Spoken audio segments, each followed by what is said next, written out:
আরে শালা আজকে তোমাদের এমন এক পপকর্ন রেসিপি দেখামু তো জীবনে কোনোদিন কেউ তৈরি করতে পারে না। তো প্রথমে লাগবে কালা একটা কড়াই, তারপরে দিয়ে দিবে তেল, অনেকখানি দিও না, একটু দিয়েই দেখো। তারপর পপকর্ন দিয়ে দিবে, না মানে বুটা দিয়ে দিবে আর কি, কাচ্চি কুচি দিতে হবে কিছু জানি না থাকে। তারপরে লাড়াচাড়া লাড়াচাড়া লাড়াচাড়া লাড়াচাড়া দেওয়া, লাড়াচাড়া লাড়াচাড়া লাড়াচাড়া লাড়াচাড়া, মানে শালা কি আছে জীবনে, দেও খালি লাড়াচাড়া দিতেই থাকবা বুঝছো, থামবা না, নন স্টপ লাড়াচাড়া।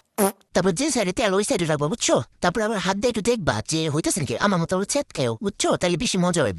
তারপর আবার দল লাড়াচাড়া লাড়াচাড়া দিতে দিতে জীবনটা কালাবুনো করে আলো পপকর্নটা কালাবুনো হয়ে যাবো। তারপরে এই যে শালা ওইটাছে রে, ওইটাছে কালাবুনা রে, ওরে পপকর্ন রে, এত বছর তো অবশ্য করার পর ওইটাছে রে শালা।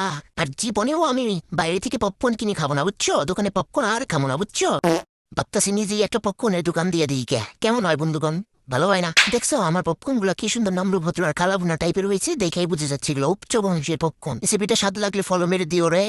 আরে শালা আমার তো বিশ্বাসই হচ্ছে না আমি এত সুন্দর পপকর্ন ভাজতে পারি। ওয়াও, পপকর্ন তো হয়ে গেছে রে, ঢেলে নিয়ে রে, এখন খেতে হবে রে। বেছে বেছে সব থেকে সুন্দরটা খেতে হবে বুঝছো, একবার সুন্দরটা। আমি এখন খাটের তলে পলাতেও কেউ আমার খোঁজ করিস না।